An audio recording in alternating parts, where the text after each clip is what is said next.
Você acha, ô Bira, que o São Paulo é o time melhor treinado do Brasil? Acho isso bem claro, viu?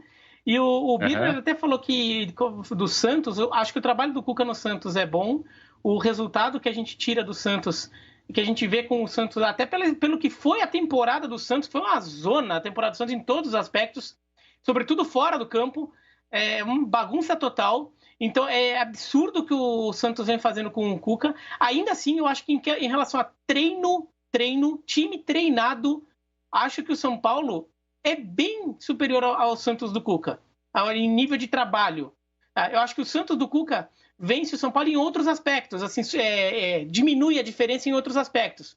Acho que o trabalho do Cuca é muito bom do ponto de vista psicológico, mental, de aproveitar jogadores desacreditados. Nisso, eu acho que o trabalho do Cuca é até superior ao do São Paulo, que também tem essa característica. Agora, time treinado mesmo, acho que o time do São Paulo é o mais bem treinado do Brasil, sim, com alguma vantagem. Talvez desse para falar o Fortaleza do Rogério Ceni um tempo atrás. Também era um time que o treinador já conhecia demais aquele time, já sabia demais o que fazer com aquele time. Mas ele saiu de lá, o Marcelo Chamusca não está conseguindo manter o pique. O Renato Gaúcho com o Grêmio está num ano meio errático, não dá para dizer que esse trabalho está no mesmo nível do que esse próprio trabalho do Renato no Grêmio já teve há um tempo atrás. Então acho que E o Cudê saiu do Inter, fazia um bom trabalho lá, mas saiu. Então acho que mas tem uma coisa, gente. Até, que o time mais bem treinado do Brasil é o São Paulo do Diniz hoje. Não, perfeito. Isso é evidente até, né?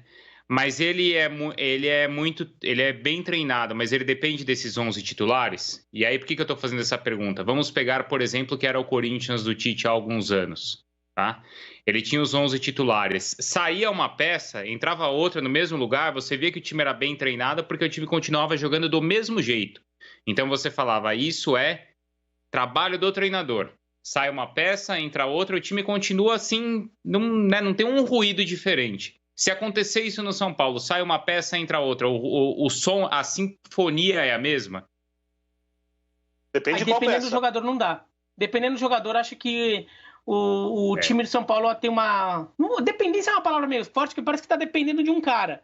E não é assim, é um trabalho coletivo. Quem que é? Mas não tem substituto então, à altura. O Daniel Alves não tem um substituto à altura. O Luciano, quando ele sai, o substituto do Luciano é o Tietê, ou seja, o substituto do Luciano é fazer o time jogar num esquema tático diferente. Porque o substituto imediato da posição não tem o mesmo nível, então tem que adaptar o time, entendeu? Então, o São Paulo tem alguns jogadores que não dá para substituir tão facilmente. Eu acho que o São Paulo é um time que tem repertório de jogadas ofensivas, um time que consegue acelerar com triangulações, como raramente a gente vê hoje no futebol brasileiro. De algum tempo para cá tem conseguido fazer uma recomposição de marcação bem interessante. Eu acho que o São Paulo é um time bem treinado e bem entrosado. O São Paulo não é um time de uma jogada só, como muitas equipes foram de 2 jogadas, que a gente assistiu no futebol brasileiro terem sucesso. O São Paulo é um time com repertório. Lembrando, não tem uma grande equipe tecnicamente, tem uma boa equipe. Mas o São Paulo não tem aquele jogador lá na frente que faz enorme diferença, que resolve o jogo, que tira um coelho da cartola. O São Paulo não tem o Marinho nessa fase, para dar um exemplo. Tá? O São Paulo é um time que funciona porque a força coletiva é muito boa e porque há jogadores de muita técnica e líderes inteligentes e líderes vencedores. Porque o São Paulo, nos últimos anos, o São Paulo, quando apostou, por exemplo, em Nenê, em Diego Souza, ele apostou em líderes que não serviam para liderar. Eles eram bons jogadores tecnicamente, mas eles não eram líderes. Sim. E muitos deles, por exemplo, não tinham currículo de títulos. O São Paulo trouxe dessa vez jogadores acostumados aos jogos grandes. Eu acho que isso tem pesado nas recuperações do São Paulo após cada eliminação. Você vê assim também, Rodrigo? Não, eu estou pensando aqui, jogadores acostumados com jogos grandes e com muitos títulos. Estou pensando além do Daniel Alves, não estou achando muita gente, não. O Luciano não é bem um cara... Quem? O Juanfran é um jogador acostumado aos jogos grandes, mesmo que tenha jogado no Atlético de Madrid. O Juanfran, sim, tem muito sucesso no Atlético de Madrid e tal. Estou pensando que além do Juanfran e Daniel Alves, mais alguém... O Reinaldo, que é um símbolo também de fracasso do São Paulo, né? Aliás, foi juvenil ao tomar o cartão amarelo e ficar fora da partida contra o Grêmio. O Reinaldo é um cara assim, ele vive no 8 ou 80 contra o São Paulo. né? Tem aquela fase que ele tá bem, que ele é o King, né? Que é o rei da assistência, é o melhor batedor de pênaltis do Brasil e tal. Aliás, se o São Paulo ganhar por um gol de diferença do Grêmio, né? O grande batedor de pênalti do São Paulo não tá, é o Reinaldo, que foi suspenso, né? Então, eu não vejo. A garotada de Cotia tem títulos na base. Não dá para dizer que o Igor Gomes, que o Gabriel Sara, que o Brenner, nem o próprio Luan, que tá há tempos no clube e participa, mesmo que indiretamente, né, não como titular muitas vezes, dessa fase de fila do São Paulo. Bruno Alves está aí, é o mesmo. Arboleda, que também não vou nem dizer 880 como o Reinaldo, Arboleda é mais criticado do que adorado. Já teve um momento de Arbolenda, mas Thiago Volpi chegou, certamente é o principal goleiro do São Paulo pós-Rogério Ceni, mas até agora título não teve. E houve partidas decisivas do São Paulo e clássicos, inclusive, que ele não foi bem, que o Thiago Volpi não foi bem. Eu queria voltar um pouquinho na minha divergência sobre o Raí, eu vou tentar explicar melhor. O PVC fez uma entrevista com o Leco, aliás, que bom, né, para a superstição do São Paulino, que o Leco deu uma sumida, né? O Leco, né, nesse segundo semestre, teve Covid e tal, ele sumiu, deu uma desaparecida da mídia e tal, e o São Paulo apareceu. Em outros anos, quando o São Paulo estava bem, o Leco vinha, aparecia para surfar na onda, dava uma entrevista, o São Paulo começava a derrapar. Aconteceu mais ou menos isso, uma entrevista dele para o PVC, acho.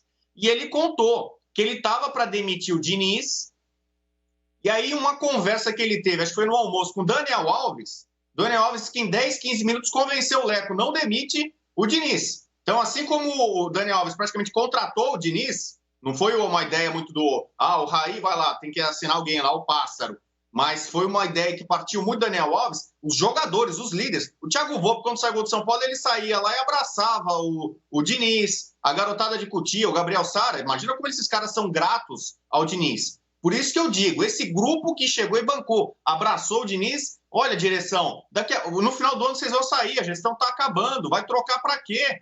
E aqui no Brasil, a imensa parte dos treinadores é demitido quando a direção percebe que o técnico não tem o vestiário. Às vezes não é nem questão de desempenho, nem de resultado ruim. Ele vai lá, começa a sondar no vestiário, e aí, se o técnico... Se ele percebe que tem jogador que está contra o técnico, que tem igrejinha, panelinha e tal, aí eles mandam embora. Não dá, o técnico perdeu o encanto com os jogadores. Então, para manter o grupo, mais fácil trocar o treinador. O Raí, que entende de bola, diferentemente do Leco, certamente foi lá consultar os caras. Todo mundo ama. Não tem um time de futebol hoje no Brasil cujo grupo de jogadores mais ama o seu treinador do que o do São Paulo. Os caras amam, são loucos pelo Diniz. Né? O dinizismo impera dentro do São Paulo. Então seria uma burrice, né? Aí tem que dar mão palmatória, porque eu também já fiz minhas críticas ao Diniz, e até hoje tem ainda algumas, acho que o trabalho dele é excelente no ano, sem recursos, com elenco limitado, mas esse grupo fechou com ele. E aquele clichê, se o São Paulo ganhar alguma coisa, se for campeão, aquele clichê do grupo unido, o time tá unido, eu acho que, eu sou muito contra isso, né? E já teve muito time campeão que não era unido. Esse time do São Paulo, sim, vai poder usar esse rótulo de time unido, de grupo unido, mais do que qualquer outro campeão recente.